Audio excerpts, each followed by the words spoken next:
Souvenez-vous de la dernière fois que vous avez vécu un coucher de soleil. Ne voudriez-vous pas, en ce moment même, être en montagne ou bien sur une belle plage et vivre encore l'un de ces instants magiques?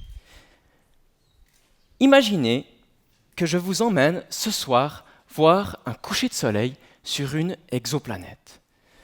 En effet, j'étudie les exoplanètes. Ce sont des planètes qui tournent autour d'autres étoiles que le Soleil. Ces objets sont très lointains et presque invisibles. Certaines de ces exoplanètes sont totalement hors normes. Par exemple, les Jupiter chauds. Elles sont aussi grosses que la planète Jupiter et tournent en seulement quelques jours autour de leur étoile. Si proches, elles sont chauffées à plusieurs milliers de degrés. Nos couchers de soleil, comment sont-ils sur les exoplanètes? D'abord sur Terre. Vous savez tous que le ciel est bleu et que les couchers de soleil sont rouges. Saviez-vous par contre que sur Mars, les couchers de soleil sont plutôt bleutés? Pourquoi? Ce sont les caractéristiques de l'atmosphère de ces deux planètes qui est responsable de ce phénomène. Alors, sur nos exoplanètes. Eh bien d'abord, mes recherches m'ont conduit à m'intéresser à des planètes qui tournent autour de leur étoile et qui passent devant, entre l'étoile et vous-même. C'est ce qu'on appelle une mini-éclipse. Et durant cette mini-éclipse, on observe l'ombre de la planète.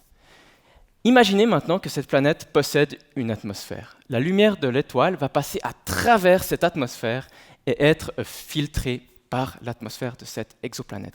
C'est exactement ce qui se passe lors d'une éclipse de lune. C'est pour ça qu'elle devient rouge, comme les couchers de soleil. Durant ma thèse, j'ai pu étudier l'atmosphère de différentes Jupiter chauds. Eh bien, les différentes compositions chimiques de ces planètes font apparaître le coucher de soleil sur ces planètes, tantôt turquoise, blanc ou même rouge.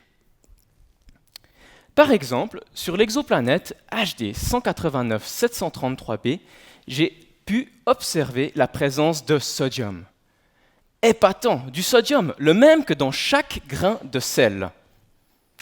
Eh bien, la lumière de l'étoile filtrée à travers l'atmosphère de cette exoplanète, à travers ce sodium, m'a permis de mesurer la température et même des vents dans cette atmosphère. La température excessive, la météo infernale sur ce Jupiter chaud ne nous empêche pas d'imaginer son coucher de soleil couleur orange brûlé.